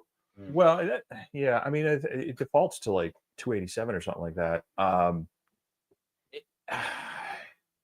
was it I was running recently? It was on some of the leather patches that I was working with. I got some cork around here somewhere. Let me look. The LPI was too low, and I was actually seeing the lines in it. So,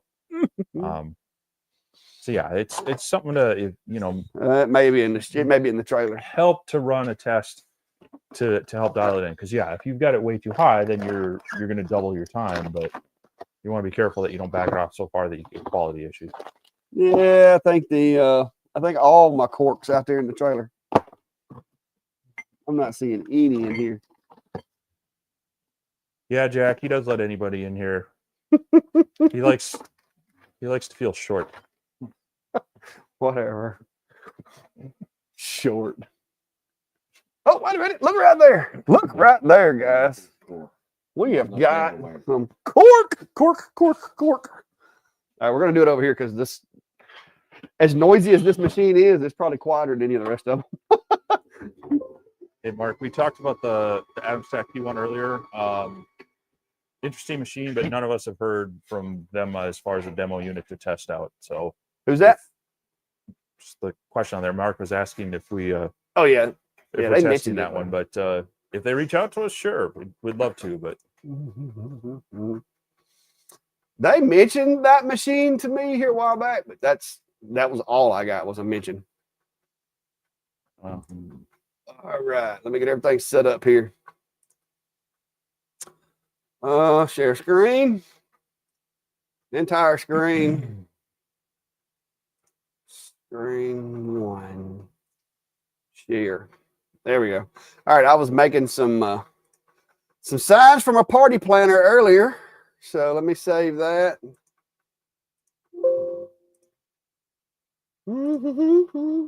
Now y'all see why I like my X40 so much. You can ask Klein because he comes over here enough. He sees these I could not make without the X40, so that's why I like it. So we're gonna go over here to a new project. Let me go ahead and make sure I'm on Atom Stack. Blah blah blah. Home the machine.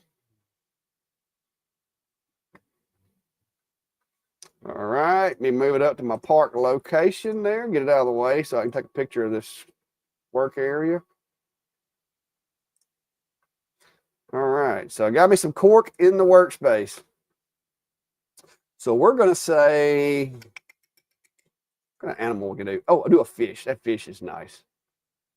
All right, so this is a little bass right here. I'm going to put him on the corner of the material right here. Let's see, do I have? No, I don't have cork. So this would be a good opportunity for me to put some settings for cork in here. So 250 is going to be my speed. That's millimeters per second. I'm going to run, I got 5% overscan turned on, 127 lines per inch, fill all shapes at once. Air assist. I will be running air assist on it too. Now, one more thing though I like about the X40 is because of the X40, as long as my scan angle is set to 0 right here or 90, man, I got plenty of area for overscanning. So I'm gonna go ahead and frame that, make sure it's right. I'm sure it is.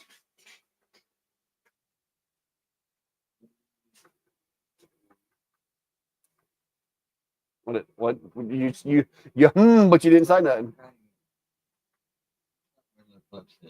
Look close to the edge. I can move it to the left a little bit.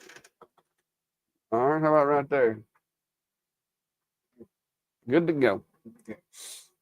All right, so we're going to run this, like I said, 250 millimeters a second.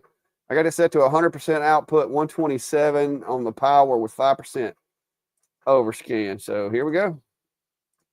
And I can actually, well, I got the other camera set up. Let me see if I can do this. Another camera here. Oh, I've got that other one set over there. We'll just do it this way. We'll do it this way right here.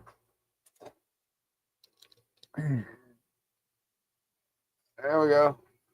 Oh, that's way too hot. Way too hot. That is crispy in it. I can see it from here. All right, stand by. Stop that. Home it. That is roasting it. Good night. Don't move it because I'm gonna take a picture. I'm gonna take a picture of it and then I'm gonna adjust my yeah, so it crispy fried that material. I don't know if y'all can see it, but it is burnt. So we're gonna go ahead and crank this on up. I'm gonna run this at let's do 400. I think 400 will work. That's what I said a while ago. That was my guess. And so we're gonna go with that. Home the machine, just make sure I got it right. All right, and launch it.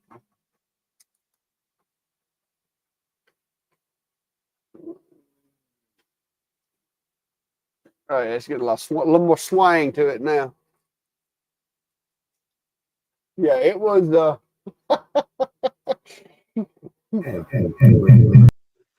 Oh, yeah, it got audio. I got a. There we go. I got you a camera, but I got mine shift over to.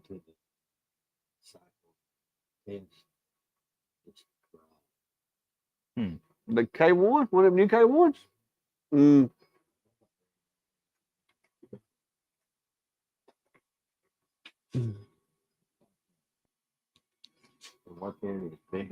Yeah, that's gonna work. It's a little darker than I thought it would be. But we'll give it a few minutes and see what happens. Well, I mean, it ain't.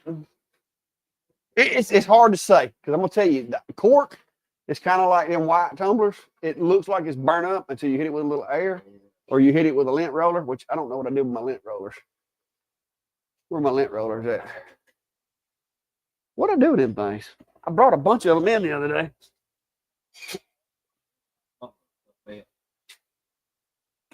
You messed it up, burned it up, and you hit it with it.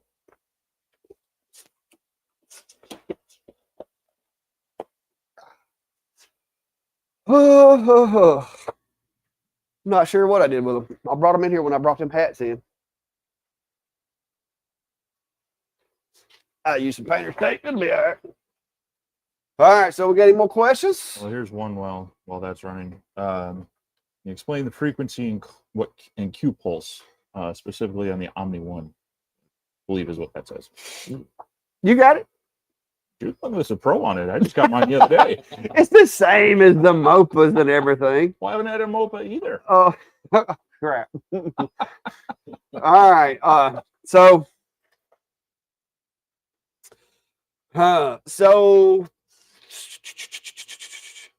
Use your sandpaper analogy. yeah. Well, I'm trying to think. Okay, the Q pulse, basically, Q pulse is going to be the duration in which the laser is active. So, like, basically think of it as flashing a flashlight or flashing like off on, off on, off on, off on. That's going to be the Q pulse. So, like, whether it stays on for like 2 seconds or just a half a second or, whatever the case may be. Frequency is the wave, actually the beam of the laser. And from my experience even with MOPAs and with the Omni so far, it seems to me that the lower the frequency, it's kind of like sandpaper. The lower the number, the more material it removes. The higher the number, the smoother finish you get. It kind of plays that way, in my opinion. So, I mean, that's not the most technical way of explaining it, but so if you're running let's say you're running a really low frequency, it's going to be a little more aggressive in what it does to the material because that wave is longer, so to speak. And the Q pulse, the higher it is, the longer that wave is going to be exposed to that area before it's cut off, because it literally, it's not a constant. It's a pulse, thus Q pulse, but it's really, really fast. Like, you're not going to notice it. So the lower the Q pulse, typically, the hotter the engrave is going to be. So that's the best I got. That's the best way I know to explain it. And from my knowledge, now there's probably some more scientific people out there, but yeah, let's see what it looks like. No, that looks good. Let me give me that roller. So with both those Q pulse and frequency, yep, lower numbers are going to be more abrasive, more aggressive. So from my experience, like I said, and I'm not the pro. There's guys out there who know a lot more about those things than me. Matter of fact, I've watched some of their content, and that's where I learned a lot of this stuff.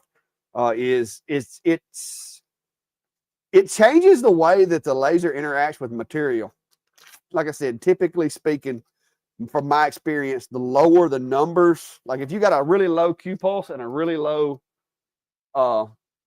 frequency on a material, it's going to be the most aggressive that it's going to be with that material. If you raise the Q pulse or if you raise the frequency, a lot of times it's going to be less aggressive. Now, I will say this, the Q pulse sometimes with some materials, if you don't have that Q pulse just right, it won't mark it. Like it just bounces off of it or whatever. So, and so with my cork, I put a little painter's tape on there to get all the scorchy stuff off. That right there. And there you go. So it looks pretty good. Let me go hit it with an air hose too. You might want to open the door because you will be sneezing with that cork. I'm telling you, burnt cork will make you sneeze. We can do a speed and power test. I just want to make sure I wasn't going to burn the shop down, so that cork will flame up on you.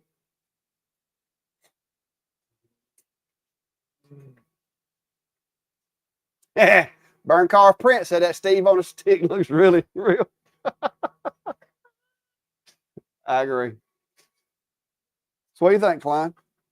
It's pretty good. What do you think about that, Steve? That's 127 LPI right there, bro. We're gonna win a little faster. Oh, I could have went faster. Yeah. I still think I could go probably, well, it's probably as fast as this machine will let me go, which I think is 600 millimeters a second. Well, I appreciate taking it home. It's been fun. You guys have fun. How long you gonna be gone? We're going to Probably be over there back till Sunday. And then you'll be back here Sunday night, right? We'll be live from the shack again with Steve and Callie. So there you go. That's what we got. And like I said, I probably could go a little faster, but that's 100% power. But that is a deep, like you can feel that as far as the engraving goes. That's a really deep engrave. It didn't take but just a minute or two. Yeah, it didn't take that long. I mean, I could see where if it was 9 of them, it would take a while, but an hour just seems excessive. Not an hour. Well, you know, going back to that, you know, use the preview tool. Sometimes breaking them up, trying to do one at a time versus all of them can actually increase your, saved a bunch of time. you know, depending on the space between them and the traveling. If doing them all together as a group versus one at a time, you can still set up the file to do 9 total, but have work through each one. So yeah, let me see if I can cut this out now. I don't got no settings for cutting cork. Fellas, all right, Well, well, enjoyed it, fun. Klein. Good to see you there, man. what we say, handle that way. Yeah. Please do. Take what you taking with you. Who's it? You need some. Give him a couple of stickers. Take all the stickers that you can take, because if you don't, he'll be sticking them everywhere. So you can go home. Hey, go home. Put them in your work area. I was going to say, I know you got some Clack Shack stickers, because I don't ever let him take a machine out from up here unless it's got a sticker on it somewhere. Yeah, I know. Yeah. Oh, a heat gun will help release the adhesive, and you can pull those right off. Yeah. All right. Well, let's see you, man. All right, so let me get you back down here in the screen. I'm gonna try to cut this piece of material here. Let me convert that to a path right there, because I am fixing to break out. Oh, wait a minute. Stand by. My scissors broke. It cut the whole thing. So we'll do it the old school way. I was gonna try to use the scissors.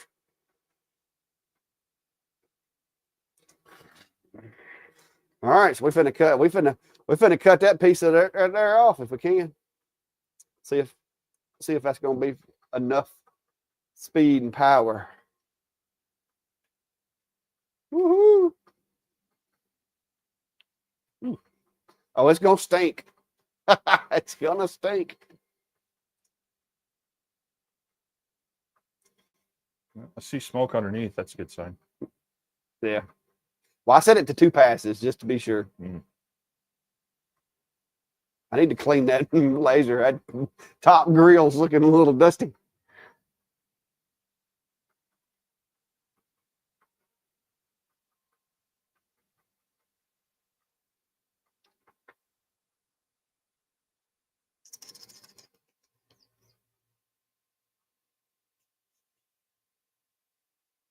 Really overshot that. Yeah, I made the lines a little longer. Yeah, that's crispy. Hey, it cut it. Perimeter alert. Delivery box. Yeah, it stinks. All right. Let me.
Do list it is that fast.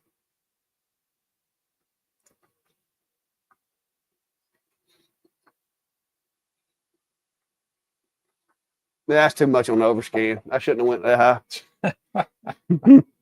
That's too much. Well, while that's going, there's another question for you. I mean, it's doing okay, but that's more overscan than I needed. It's wasting time on the overscan. Yep. Question: if you have out any material I do not need, is there a way to delete it? As in, say, stone. Yes. So.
Oh.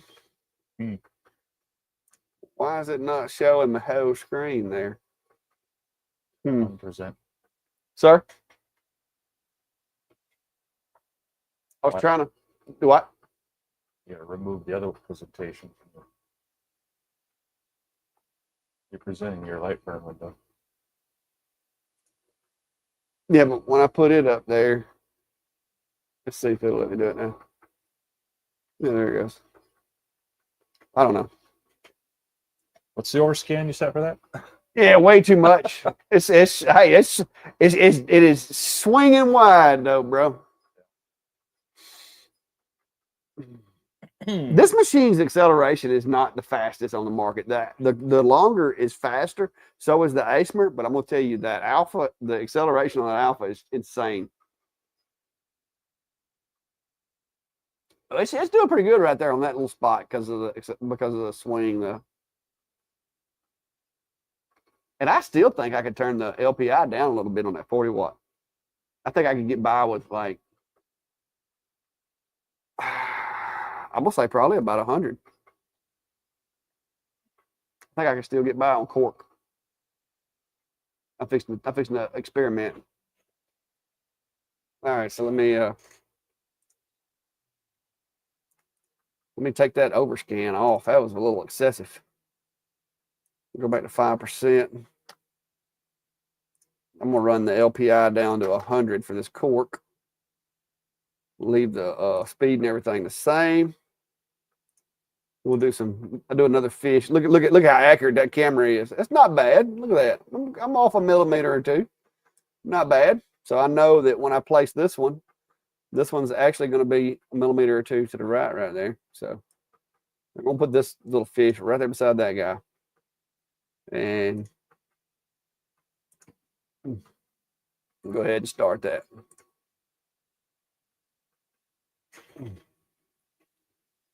I did change the LPI, didn't I? Yes. So that's 100 LPI. The other one was 127. We'll see which one. Looks different.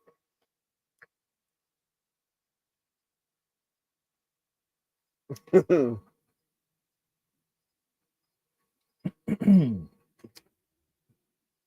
you over putting stickers on something? Somebody told you to put one on the table or under the table. He probably did, knowing him. I'll find them all over the place.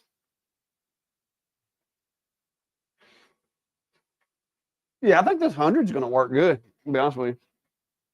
Maybe could go lower than that on the 40 watt. Well, with cork too, I mean, depending on the detail you're looking at, you could even defocus it a bit. Yeah. Yeah, you could really run the LP, like you said, back it down probably to like 80 and then defocus it. Yep. Yep. Like if you're just doing a text or something that wasn't like fine detail. Yeah. Yeah, I like this fish because it's got a little bit of both. It's got some like real tiny detail to it, but then there's other areas that are just solid black. So right. Look at Callie over there laying on top of the S1, just chilling. I don't know what she's taking a liking to laying up there. They get sawdust all over them, and so then they get up there grooming themselves, and it looks like you shook out a floor mat or something on top of it when you're done. All right, so anybody else got any questions, comments, concerns? Hour and 53 minutes in, and we've got to get some rest tonight, finish packing, getting ready for tomorrow. So if you got any questions, throw those in there. We're finishing up on the test for the cork here. So we'll let you know our findings on that here in just a second.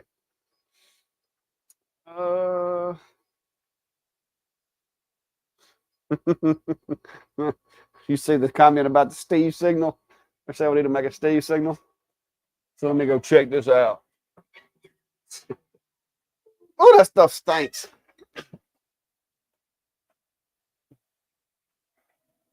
I'm gonna be honest with you. The difference in all three of these burns is very negligible. Like I can't really tell it.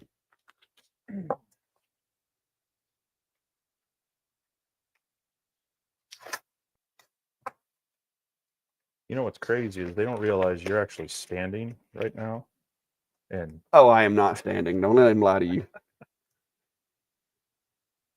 Don't let him lie, guys. All right, so a little cleaner on there. Pull that off. That's why I do it. And there you go. Ooh, it's kind of hard to tell. Yeah, I mean, I can tell a little difference on the 127. yeah, it's not as dark, but it still looks okay. Yeah. I mean, from a couple feet, you can't. I think so. I don't think it would be if you were engraving a bunch of those. I don't think the difference between the 100 and the 127 would be Not on cork. I think if you were on like basswood, something that didn't have a lot of grain or anything, I think you'd start to see, Oh yeah. because you can kind of just start to see some of the lines in some of those. Yeah. So yeah. Yep. It's I said it depends on the medium a lot of times too. If this were anodized aluminum, you would definitely be able to tell. Yeah. Because you got to keep in mind, guys, it's kind of like, if you're trying to write with a fine tip ink pen on a piece of plywood, you're not going to have as good of results as if you were using a Sharpie. So the material is going to kind of dictate the LPI that you can foreseeably get. I said, if you pay really, really close attention, it is barely noticeable difference. And I don't even know that it's as much as the engrave. It could simply be that the cork's a different pattern on the one side than it is the other. But yeah, it's so there you have it. Cork, really, really fast. Not a whole lot of heat required to get some good results. But I will tell you, it is not pleasant to smell. It's not as bad as leather. It's not leather. Yeah. But it's not far from leather Yeah. either. So I'm gonna put this over here on my test pile so that we can use it again later for some other test. I knew I had some in here. I couldn't figure out where I had left it. So what we got? Questions, comments, concerns? TJ's waiting for the longer duo 20-watt diode to IR.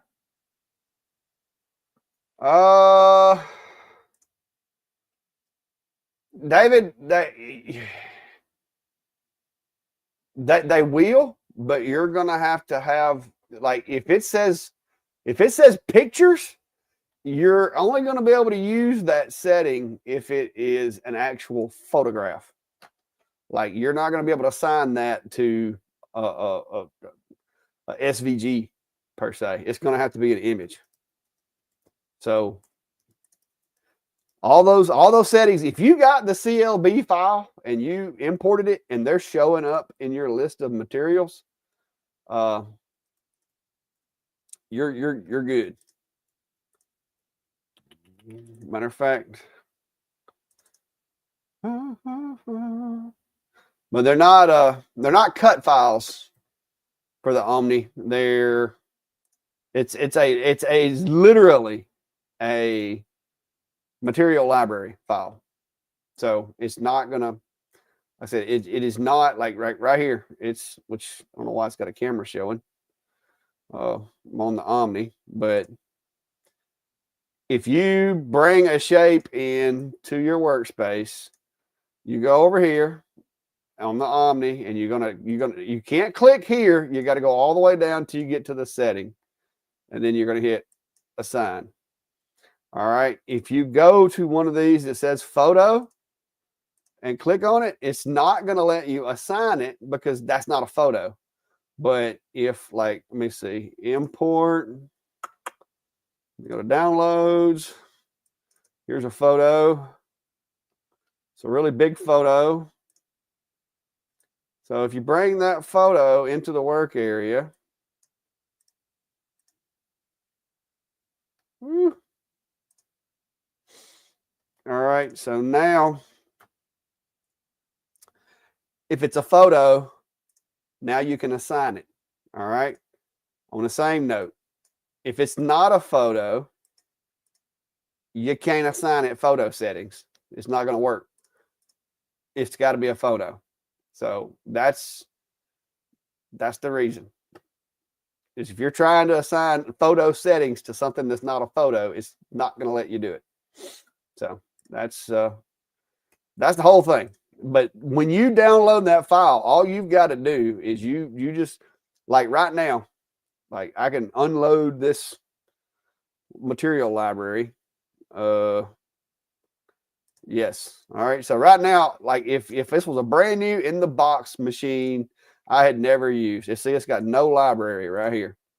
I can go in here, and what you do once you download my material library, you just go over here to load. You go to wherever it is that you put that file, which in my case is going to be over here in my files where all my libraries go. Wait a minute. Wrong folder. libraries. All right, com marker omni1.clb. That is the file that I've uploaded to Google that everybody's downloading right here. All right, and you hit open. It's going to save all those in here, and then once you get it loaded, just hit save. All right, so now it's saved. It's that simple. So just remember, if you're trying to assign photo settings over here, like if you go and it says, like where it says leaf photo right here, it has to be a photo. Anything that says, if it says photo, you can only assign those settings to a photo. But I hope that helps, because that's all it is. It is, you're trying to assign it to a shape that is not a photo, and that is not going to work. So like if you go black acrylic photo, you can assign it to this one. If you click that one, it's going to shade it out. You can assign it, click that one, it's shaded out. So that's it. That's the problem, is you got to have a photo. So there you go. Steve, Sam says have a good have a blast at WBC. Hey Sam, too bad you can't be here, but we'll try to have fun, but not too much fun. Yep, that's the plan. I can't believe Sam ain't coming. He's not that far off. You'd think he'd come on down, hang out with us a little bit. Oh, he's busy. Busy man. He should take a vacation one day and come hang out with us. Well, when I retire, I'll come see you. I'll come see you, Sam. Yeah, 721 days. No, it's 127 days. I'm not even sure. Y'all got me so confused. I don't even know if it's 127 or not. They've been in here messing with my sign, all that good stuff. But yeah, it's like I said, we'll be there. Hopefully tomorrow about lunch, we'll be in the general proximity to the event, and then we'll be coming back Sunday. And I know James Dean's supposed to be there. Greg at STL Woodworking. Cody's going to be there. Who else? Garrett over at IDC. I heard that he's going to be there. That's about it as far as I know right now. Probably there'll probably be some more, but there's many others. Yeah, there's going to be lots more, but there's nobody that I've seen or heard of so far. Barb, you're talking about if you're talking about my material library file for the Omni, it should be in any of my Omni videos, but I can drop a link for it also. I know I put it in the last Omni video that I did because people were asking about it. And I did do a lot of testing with some Kydex and some Lone Star adhesives and stuff like that.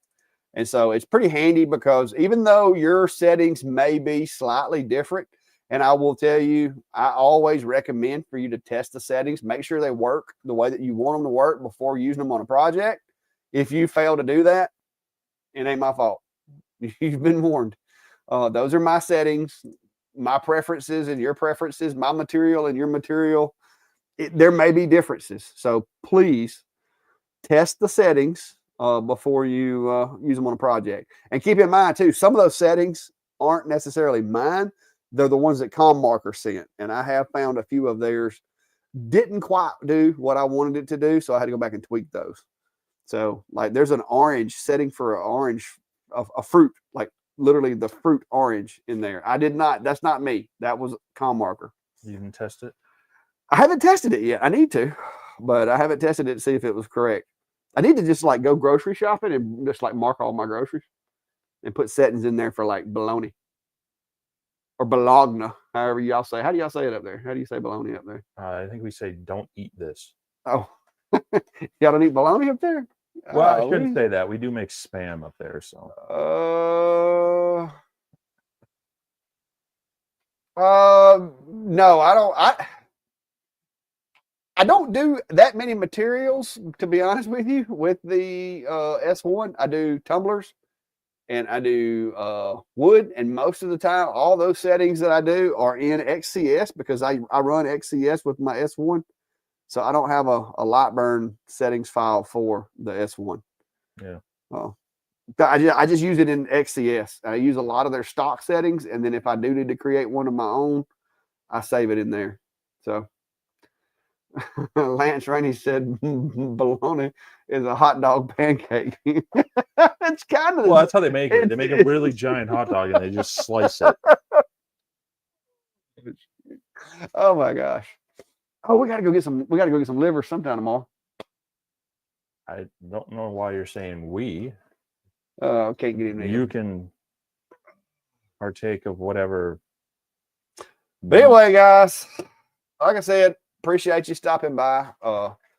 We will be in the Atlanta area tomorrow. If sometime during the day, if you're in the area, or if you're going to be in the area over that way, we've agreed that we'll try to set something up. If there's enough people interested, just shoot us an email, and if nothing else, we'll like hit a Buffalo Wild Wings one night or something and grab some wings, hang out, just talk shop for a minute.